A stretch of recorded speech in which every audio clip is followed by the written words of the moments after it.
Hello and welcome to the ThriveMind Studio Podcast. I'm Oren Finstad, CXO of Techni Innovations.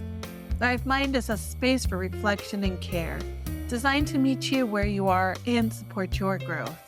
This podcast brings that spirit to life through grounded human conversations. Today we're excited to share episode 4. Our host, Courtney Finstad, sits down with somatic executive coach and organizational psychologist Oren Shai for a powerful conversation on embodied leadership and nervous system awareness. Together they explore how rigidity shows up in the body, why pushing through isn't the same as resilience, and how softening can actually increase clarity and sustainable performance. And in today's Voices of Impact nonprofit spotlight, we are joined by Erika Knudsen, a repair facilitator and coach with NI2C, who shares how this 13-week trauma-informed program helps participants understand their stress responses and build tools for greater regulation and connection. This episode is sponsored by Calypso Publishing, proudly amplifying stories rooted in purpose, growth, and impact. Courtney, the mic is yours. Well, here I am with Oren Shai, and he is a somatic executive coach. And also we share that in common. We both are somatic nerds, I think is how we connected. So I'm really happy to have you here, Oren. It was an exciting chance to meet you not too long ago. And we had a great conversation around some well-being and some things in your life that I found particularly interesting that I'd love to share with our audience today. So welcome. Thank you. I'm always happy to nerd out about somatics and wellness. Wonderful. One of the things that really stood out, I think, in our last conversation was we were talking about this disconnect from the head to our centers and our body, right? And somatic nerds and coaches, I think that it's really important to make that distinction and to connect our whole body. And what I loved about what you brought into our conversation is that we also have a lower portion. And so I'm just curious, based on that, like what comes up for you?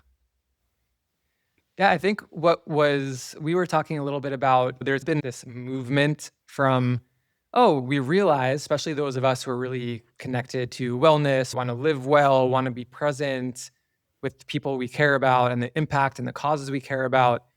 There has been this movement from, we can't be all in our head all the time. And so we want to drop down into our hearts, connect with our compassion. This is our ability we like to talk in somatics about the way the arms are an extension of the heart. It's the way that we relate to other people is from the center of our body. And as we were talking about, there is more of the body. If you continue going down from the head to the heart and continue going down into the gut, into the pelvis, our legs, our connection to the ground. And I think many people would likely agree that we've lost in our society a connection to the ground, a sense of groundedness, a sense of being here and connected to not only the intellectual, not only the spiritual and connectedness, but also the earth. And I think that's evidenced in many ways.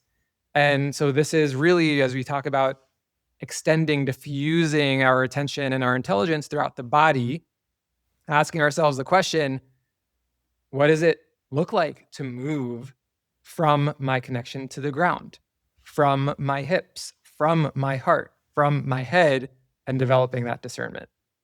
Yeah. So what does that look like for you? Just describe to our audience who may not are like, what does that really mean? I want to have your shared personal experience, if you might. I'm happy to share, and I'll give the caveat first that one of the things I believe, I started to share with you when we spoke about my gentle criticisms and sometimes not so gentle criticisms of the personal growth, self-help, improvement space, mindfulness. Yes. Yeah. All of these things, the intention behind growing and being better and being more fully here, these are incredible intentions. And where we often go is in this direction of, what does this person do? This looks like the right way. This seems really good. Let me take that on. And let me see if I can emulate that. This is Sure. how we move through school, many of us, is learning, that's the right way to do it. My job to get a good mark is to emulate that. Mm. And so the caveat I want to offer is a reminder that really core to somatics is experimenting Yeah. in my own body mind, in my own experience and how I move through the world, in my own relationships, as opposed to emulating something we see out there. We can try things on, but the key is that we're trying it on, we're experimenting, as opposed to that looks right. Let me see if I can do that. Why isn't Right. everything better? Yes. Perfect. I love that. Okay. Now I welcome your Great. experience for others Okay. to live into in that way. Yeah. So caveat Yeah. aside. So my practice is very much focused on a core principle of movement. And that can mean a lot of different things, but a recognition of the fact that our emotional experience, our creativity, our growth and development and adaptability, all of these things are predicated upon freedom of movement, not only physically, but mentally and emotionally as well. And so my practice comes back to asking the question of what would help facilitate movement at all of those different levels. So at the more physical exercise workout level, it looks like engaging in movement, whether it's strength training or yoga or dance, with this degree of curiosity around, where is there restriction? How can I support there to be a little bit more movement there? I notice when I'm doing this new lift that I haven't really done before and had my body in this position, my breath starts to hold. Okay, how can I support that movement in order to be able to be more free in what I have access to in that particular moment? And then that carries over into if I'm exploring a new application, as I have been lately, of how to bring this work to groups, I'm looking at and being connected to after, let's say I have a working session or during a working session, what is moving through me as I write these things down, as I have this conversation with somebody? There's this kind of heat that's building in my gut, as opposed to telling myself, oh no, that shouldn't be there. I should be grateful that I can do this work. I shouldn't have something that I would interpret as fear or constriction. And looking instead at, all right, how can I have my hand on my gut right now? How can I support that in moving? I like to compare our inner experience to a little child. So if this little child inside in my nervous system is having a freak out, I would never, and most of us hopefully would never tell a little child, you can't freak out. That's terrible. Do not say that. Do not feel that. Do not have your experience. We need to allow that experience to happen. It has to move through us, and that communication has to come back to the brain so that we can access our full intelligence. So much in that little snippet right there. And I remember in our last conversation, there was this idea that you brought in from rigid to rhythm. And I really loved that because it just combines everything that you shared. It's like, how can we not be stuck in this? And like, maybe if it's a bad feeling, we're uncomfortable, but curiosity and being with really matters. And so how can we maybe encourage that view for others who are watching or listening that are a little bit curious about this world for themselves, but maybe it feels so far from their reality currently? How can they tune in a little more? Yeah. To me, this comes back to the caveat I gave a moment ago around the external. And I think one of the best things that we can do is be in the practice of letting go of how something looks or how something is supposed to be, and focus primarily on meeting our experience as it is right now. The core of so many different intentional methodologies and philosophies around the world, just be here. But in the sense of recognizing the way anyone who's grown up in, a culture, whether this culture or a similar Western culture, has likely grown up with the message that you need to figure things out. You need to have everything together. Yeah. If something is messy or unrefined or unpolished, take care of that in the back room. And then when you're ready for prime time, then you can come out and engage with the world. Yeah. And this gets in the way of real growth and development that we can integrate into our lives. And so my first really recommendation, as we're starting to explore these different types of practices that access an intelligence that many of us have distanced ourselves from, is to start with, wait, what's my intention getting into this? The question I'll often ask is, where am I coming from? Meaning, am I coming from this place that is more of that rigid orientation of, I need to control how others are perceiving me. I need to control what I'm feeling and not feeling because these feelings are okay. Those feelings are not okay.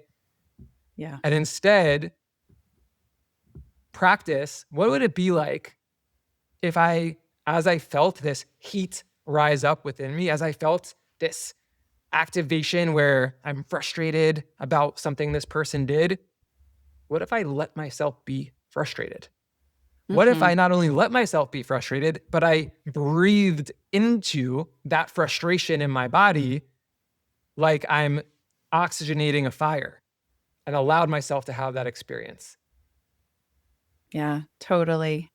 It's a quote comes to mind, and I'm sure I'll butcher it, and I don't know who shared it first, but it's what we avoid is what we need to examine.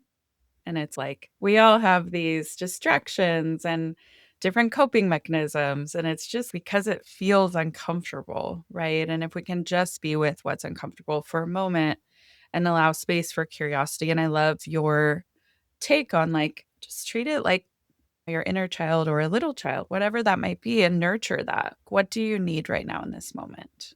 And most of the time, the answer does come. It's just being with that. And it'll surface. But when you don't do that, now we're just adding on layer and layer, and it's not beneficial right down the road.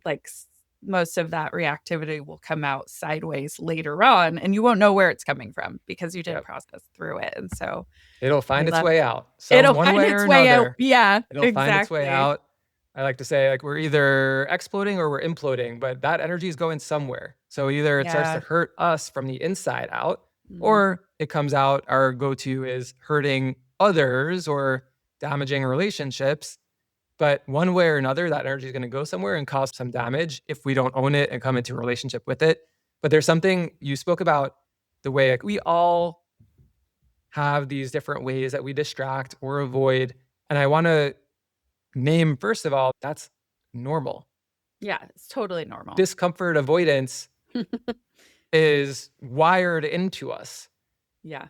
And that's the why human condition. Yeah. Yeah, the human condition. So this is something that we all experience. I still experience it. The fact that I'm a quote unquote somatic practitioner of many years does not mean that I'm now never going and unconsciously going toward my phone to distract from something that's coming up within me. This happens. Yeah.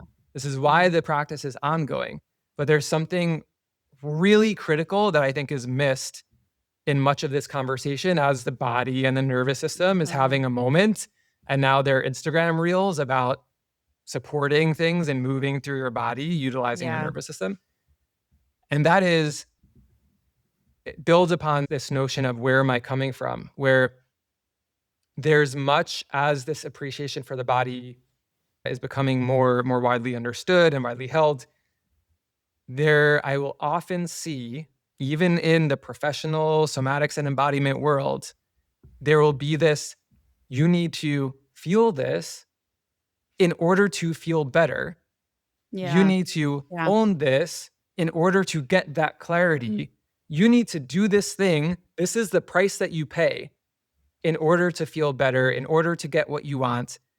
And I think that can be that can get into the way. It can be a huge obstacle when it comes to this relational way of being with our human experience. the whole wave, the ups, the downs, the Mhm. sharp edges, as well as the joys and the bliss and the pleasure. When we treat it like this transactional thing where, and I think a lot of this also connects back to what we learn in therapy in Mhm. many cases, which is if I just understand this, then things will be better. This Yeah. is like a somatic filter on that. If I just feel this, then things will be better. Mm.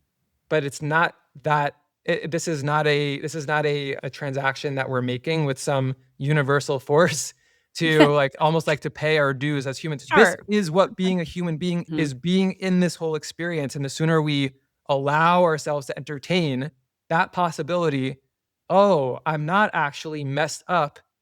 I'm not a Yeah. messed up or broken or less than human being because I'm frustrated at my young child and what they're doing. It's natural to be frustrated. Yeah. But instead of going into the head and explaining, oh no, I shouldn't be frustrated because of this, because I'm a loving parent, because of whatever. And instead of going, okay, let me feel that frustration so that it gets out of here so that so I know I'm not a frustrated person, I'm a good person. Instead of Mhm. those things, welcoming in that experience, turning toward our reality fully, legitimately, genuinely, Yeah. that's what's actually going to support it and moving through us more fluidly rather than treating it as something we have to do because otherwise it means something. Yeah. The just detaching from any outcomes or expectations, but that more radical acceptance that Tara Brach speaks to is that accepting, like, this is the experience now. What is it telling me? What can I learn from this? And moving through it in that way. I love that. Such a beautiful expression of just being human. We're all Being messy. human. We're all That's right. imperfect. There's no such thing as perfect. I hate to be the bearer of bad news, everyone out there.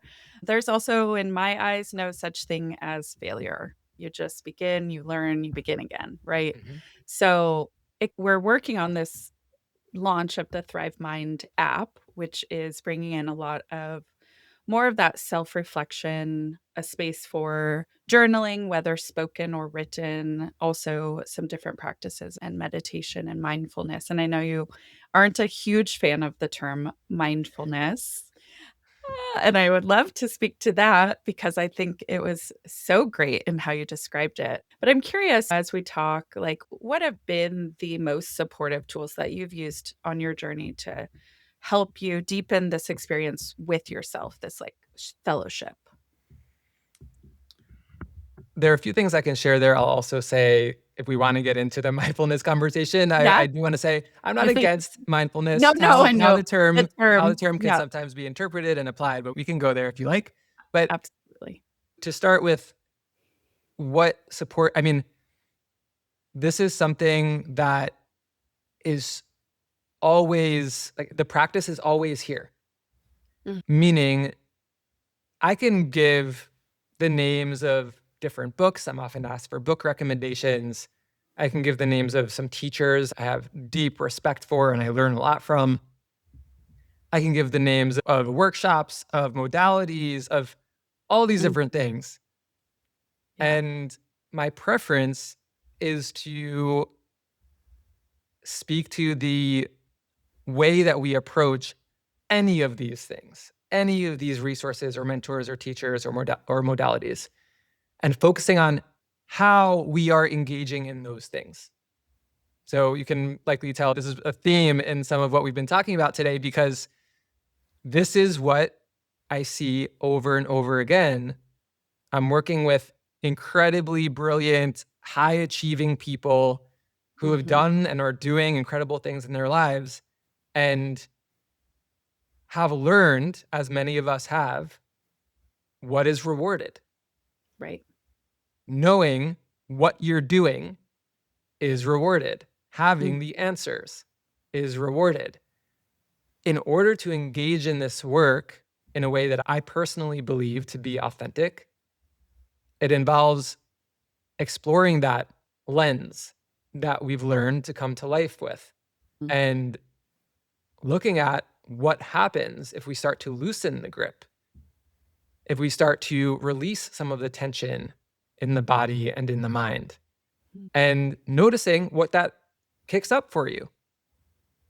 Starting to build more of a relationship with, okay, here I can even feel as I'm doing a yoga nidra practice or an NSDR practice, as it's referred to, it's become popular.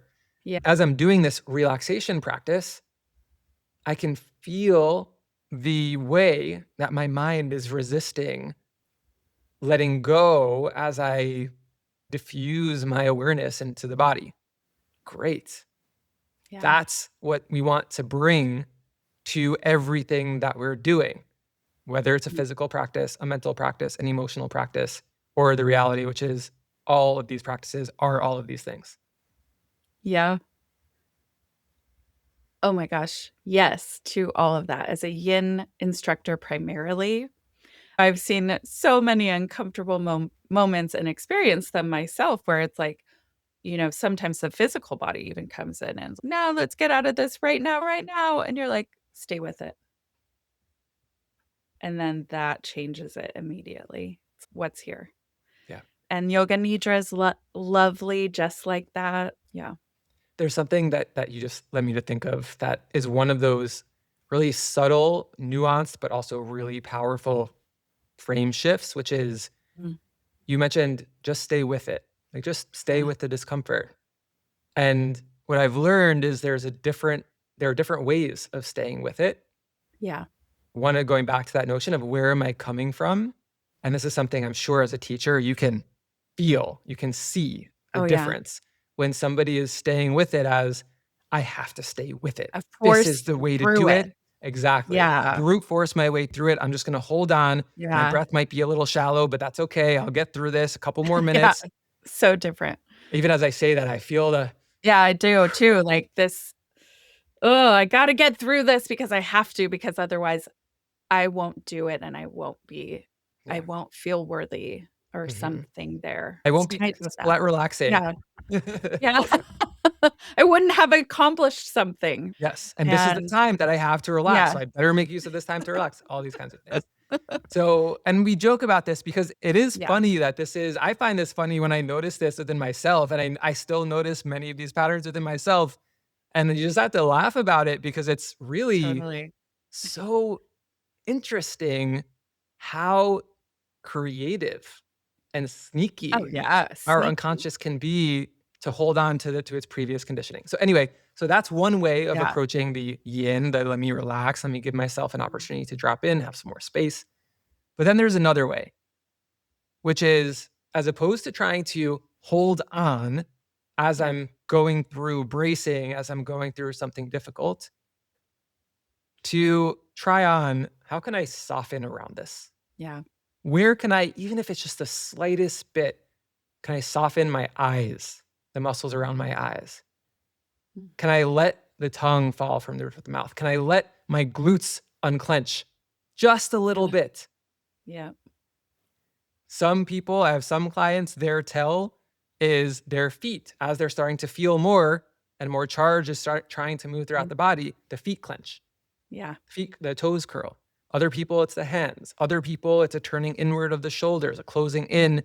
These different ways that the body has learned to brace and try and keep some of that control, perceived control, through rigidity.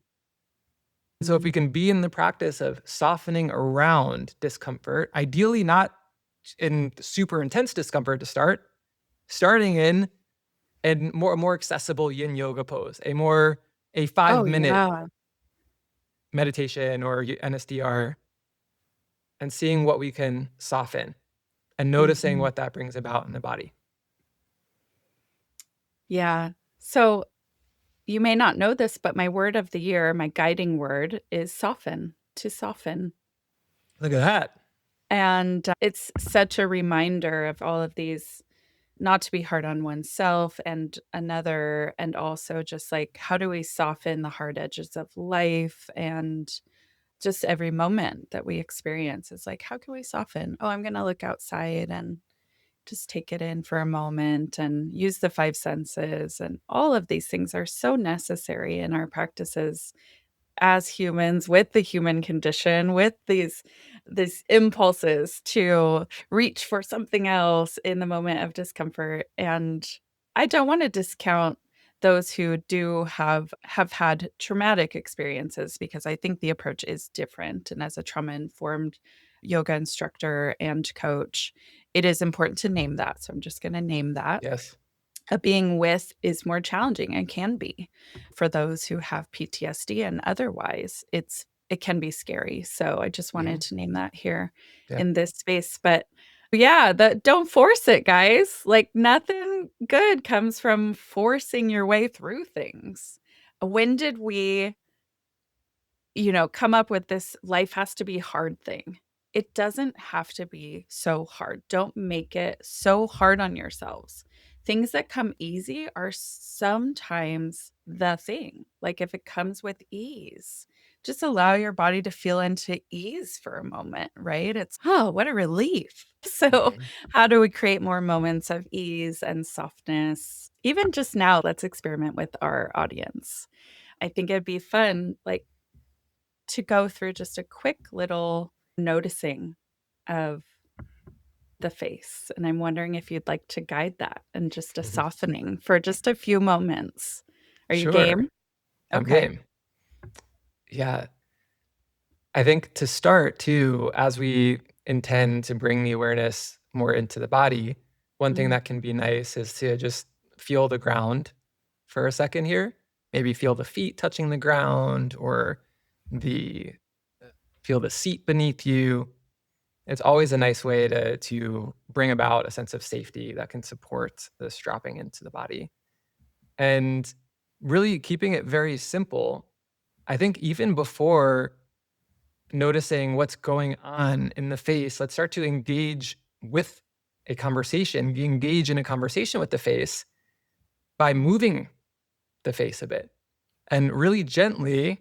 Yeah, I'll try to do this while I'm speaking, but I'm moving the jaw around gently, maybe scrunching up the face a little bit, really gentle, scrunching the nose, maybe sticking out the tongue a little bit, letting the eyes gaze somewhere at the edge of your field of view without turning the head also can help you get a little bit more of a stretch, and then you can play with turning the head as well.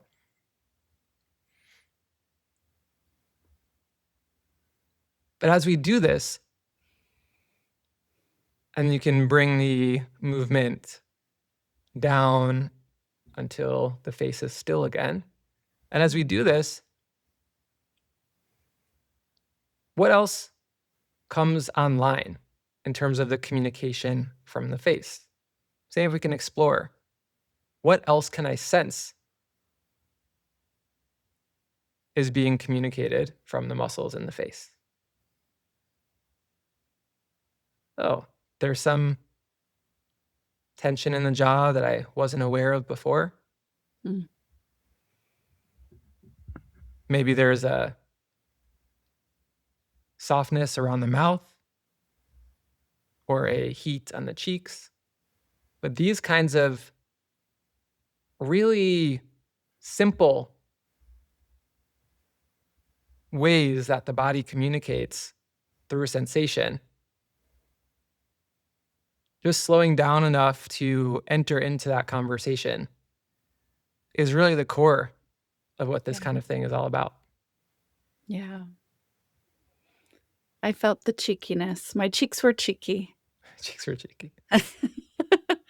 Yeah, such a beautiful practice. I mean, if those of you are out there are a little bit more curious about how to really get more connected to your whole person, that's a beautiful way to do that, just through guided meditation or just a sitting with oneself. And simply, as you did so beautifully, Oren, bringing your awareness to different parts of your face or your body is a way to deepen that experience almost immediately. And I already feel softer, like, after that practice.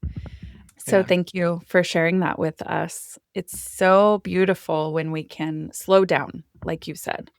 Yeah. And I could I just say, almost Yeah, go ahead. oh, just the slowing down, I think there's sometimes this image in our heads of what it means to connect, to slow down and to connect with the body is stillness, perfect seated posture. And it's not only, that's one way, but Yeah. we can enter in through movement. We can enter in Yeah. through something that is more active and then gradually slow down in a different way. We could play with slowing down as we're moving, feeling Yes. more, sensing more as we're moving, and then try to feel more as we're. So I think sometimes, because for many of us, it can be really hard to stay still. Oh, And I yeah. can relate to that. Yeah, It doesn't mean that's the one doorway in. There are absolutely. infinite doorways in. Well, infinite. And I think that it matters what works for you. It doesn't matter Today, what works for today, right? Could be different. This moment could be different than the next. I also feel like in the just practice of really regulation, right? Stillness, slowing down is important. If you feel hurried or rushed, you're now in a state of elevation. And so if you just, even if you're doing the dishes, even if you're showering, checking in with yourself, what is this rushed feeling? Why am I feeling this way? Can I slow down just a little bit? It's very supportive. Yeah. maybe I even give this urgency inside me a voice. Yeah. What is this? What is this telling? Why am I? It's like the people who are passing you on the road, but they're only getting one car ahead. Like, Yeah. why? Yeah. Why? And what sound just wants to come out of me as that's happening? Yeah. Yeah. Let her rip. Let her rip. Yeah. Well, we could go on and on, Oren. You are such a wealth of wisdom within the whole system. I love nerding out with you. I think it's so fun. And we just barely got tapped into the surface of things and everything that you're doing in your world. I wanted to give you a little bit of time to share what's going on in your world. How can we help support your efforts and any resources and tools and how to find you? Yeah. So the best way to find me, if you want to communicate, especially, is through LinkedIn, or if you want to connect more to some of the things that I like to write about and nerd out about on a continuous basis. So I'm sure we can include that link in the show notes. And the thing that I'm really excited about right now is building a membership where people who want to be continuously in this practice alongside other people, because the relationship and the co-regulation is such an Mm. important and I think underemphasized part of this work. So we are working on opening up our membership coming up soon. And the website for that is neurorebel.com, Oh, cool. NEURO rebel.com. So we can include that as well. I would love to see people there. Okay. Well, wonderful. It's been such a joy. Really, my body feels great right now. It's relaxed. It feels very connected. So, thank you for sharing your gifts with us today and your wisdom. And I hope to see you soon. Thank you for having me. Always a pleasure. Yeah. Take good care.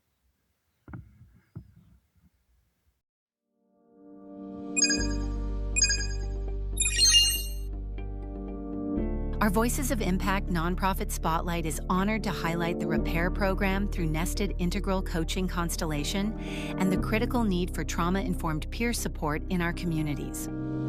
We're joined by Erika Knudsen, repair facilitator and coach, for a conversation that reframes healing not as fixing what's broken, but as restoring regulation, connection, and choice. Together, we explore how interpersonal and collective trauma shape physiological responses, how chronic stress lives in the body, and why supportive, structured spaces for integration matter. We discuss the role of trained integral coaches, the power of peer connection, and the importance of building capacity rather than simply pushing through. Because when we create spaces for repair, we strengthen the well-being of individuals, professionals, and the communities they serve. To start, can you share with our listeners what NI2C is all about and how the repair program fits into the organization's mission? Absolutely. NI2C, or Nested Integral Coaching Constellations, which is a mouthful, so we're also known as the Nest, is a nonprofit dedicated to providing practical and emotional support to people who've been impacted by interpersonal trauma. We also empower people who've been systems impacted, meaning people who've been impacted by the justice system, foster systems, capitalist and colonial systems, unhealthy family systems, to break personal and intergenerational patterns that keep them stuck. For those who are unfamiliar with the repair program, what does repair stand for, and what and who is the program designed to support? Repair is a 13-week trauma-informed peer support group program that teaches participants about the impact that trauma and chronic stress has on the nervous system. So what we do is we offer a safe and supportive space where people can connect with others and connect with themselves and learn practical tools and skills that will help them repair the physiological impacts of trauma in their body and build a more compassionate relationship with themselves, with those around them, and hopefully be able to experience more feelings of safety, peace, connection, joy, and be able to show up in the world on their own terms. Who is the program designed to support, and how is that connection made? Okay. The repair program is designed to support people who've experienced interpersonal or collective trauma. And I would offer that trauma is not what happened to you, but what happened inside of you as a result of what's happened to you, how your life experience has imprinted on your nervous system unconsciously. So it's for people who experience nervous system dysregulation, which can look like feeling uncomfortable in relationships, feeling unsafe in their bodies, feeling emotionally dysregulated, which can look like feeling overwhelmed, triggered, feeling alone, lost, isolated, or disconnected from the world. Many of our participants are people who have experienced adverse childhood experiences, who have been justice impacted, experienced homelessness, foster care, challenging interpersonal family dynamics. But it's also for professionals who are supporting individuals who have experienced these things. Are there any meaningful transformations you've witnessed? So everything we do in repair is confidential. We do have some beautiful testimonies on our website that clients have offered. I could say that in general, what we see and what the feedback that we get on the forums that we have permission to share is that people experience a greater amount of emotional regulation. People experience greater connection and ability to support themselves and support others in a way that feels truly helpful. I think that one of the most magical things that I see happen in repair is this completely untangible thing that happens in community and in the relational space. There is a tremendous power in doing this kind of work together. And the magic that I see that happens in every repair cohort is that we start out as strangers and everyone's a little bit uncomfortable because we're meeting in a group space to do this tender and vulnerable work. But then by the end of the program, everyone is looking forward to showing up every week. They've created beautiful bonds and relationships in more plot groups and with their coaches. And you really get to see this healing and this relational work come to life. What motivates you personally to do this work? And what keeps you hopeful when the work feels especially challenging? Okay. As somebody who has experienced various kinds of my own trauma in my life and spent many years unconsciously coping with the impact of trauma on my nervous system, I feel really passionately about sharing this work with others and sharing the tools that I've learned with others who are on their own journey. I think that anyone who has ever lost themselves and found the light again, if there's really only thing left or only thing that you want to do, and that's to reach out and help others do the same. I really, truly believe that at the end of the day, we're all just walking each other home. And the thing that keeps me inspired and keeps me doing this work is all of the incredibly brave, amazing humans who show up to do this work in community. I'm constantly amazed by how people meet the circumstances of their life, how people's tenderness and vulnerability and wanting to help and share with one another shows up in the world. Yeah, people are just incredible and courageous. And I think so many of us who have been through interpersonal trauma or various kinds of trauma, they're the most resilient and loving and beautiful people in the entire world, and just need opportunities and space and skills to allow those parts of us to emerge. And so it's truly the people who I get to work with and who I am always learning from that inspire me to do this work, because I learn from them just as much as I hope they're learning from me.